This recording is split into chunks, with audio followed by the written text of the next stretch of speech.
বলতে চাই, যুবক ছেলেরা, ভারতের পয়সায় পরিচালিত পত্রিকা পড়ে ইসলাম সম্পর্কে খারাপ ধারণা নিও না।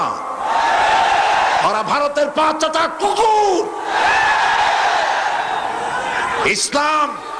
ইসলাম মানুষকে হত্যা করে না, ইসলাম মানুষকে জবাহ করে না। রাসূলের আদর্শ মক্কায় প্রবেশ করেছেন 10,000 লোক নিয়ে। রাসূলুল্লাহ বলছেন, খবরদার, আমার বিনা অনুমতিতে, কান খুলে শুনুন, আমার বিনা অনুমতিতে কোন বৃদ্ধ, কোন অসুস্থ, কোন নারী, কোন শিশু এদের গায়ে হাত তুলবে না এবং কোন ফলদার বৃক্ষ কর্তন করবে না বলেছেন বিশ্বনবী মুহাম্মদ রাসূলুল্লাহ সাল্লাল্লাহু আলাইহি ওয়াসাল্লাম। তিনি প্রবেশ করলেন হারামে, হুদুদে হারামে প্রবেশ করেছেন। সেখানে তিনি দেখতে পেলেন মানুষ সব দৌড়াইতেছে বয়স ছোটে। তাদের আগের ধারণা আছে রাজা বাদশারা কোন এলাকা দখল করলে সমানে কচু কাটা করে, নিজের দলের লোক বাদ দিয়া সবাইরে মারতে থাকে সমানে। সেই ধারণার বশবর্তী হয়ে তারা দৌড়াচ্ছে। এক বুড়ি 2-3টা বস্কা খালি দৌড়ায়, 2টা পরে 3টা উঠায়, 1টা পরে 2টা উঠায়। পরেশান হয়ে গেছে। হুজুরের দৃষ্টি আকৃষ্ট হলো সেদিকে। নবী করিম সাল্লাল্লাহু আলাইহি সাল্লাম তার কাছে গিয়ে বলছেন, মা, তুমি এভাবে পরেশান হয়ে দৌড়াচ্ছ কেন? বুড়ি বলছে, তুমি কে? তুমি আবার কারণ জিজ্ঞেস করো। তুমি জানো না আব্দুল্লাহর পুত্র মুহাম্মদ এসেছে মক্কা থেকে সাল্লাল্লাহু আলাইহি ওয়াসাল্লাম, আজ আর কাফের একটাও হবে না। হুজুর বলছেন, মা, তুমি কোথায় যাবে? তো তার এলাকা সে বলল।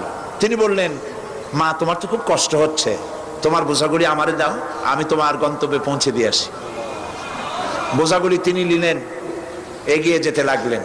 বুড়ি তার গন্তব্যে পৌঁছবার পর বলল, এটাই আমার নিরাপদ জায়গা, এখানে রাখো। এরপরে বুড়ি তার আঁচল থেকে কয়েকটা টাকা বের করে ওই হুজুরের হাতে তুলে দিলেন, দিতে চাইলেন। হুজুর সাল্লাল্লাহু আলাইহি ওয়াসাল্লাম বললেন, আমি পয়সা নেব না। কেন নিবে না? আমি তো বিশ্বাস করতে পারি না, আমার জাতি বিনা পয়সায় কারো উপকার করে, এ কথা তো আমরা স্বপ্নও দেখি না। তুমি পয়সা নেবে না? তুমি আমার মালগুলো নিয়ে পিছন থেকে কেটে পড়ো না, এই তো আমার কপাল। তুমি পয়সা নেবে না? তুমি কে? আল্লাহর নবী বলেন, বুড়িমা, যার ভয়তে কাবা শরীফ থেকে এত দূর পর্যন্ত আপনি এসেছেন, আমি সেই মক্কার আব্দুল্লাহর পুত্র মুহাম্মাদুর রাসূলুল্লাহ।